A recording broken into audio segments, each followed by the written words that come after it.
रोग जरदा मार मुकावे, सुख दा कोई साना आवे।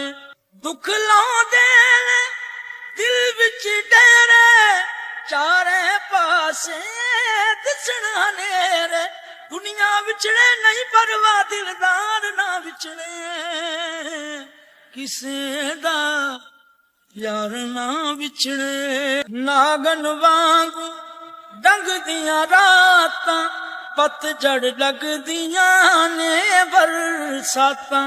हंजुआं हार परोवण रखियां, लोकी हसदे रोवण अखियां। गम आवण ते नहीं परवा, गमखार ना विचड़े।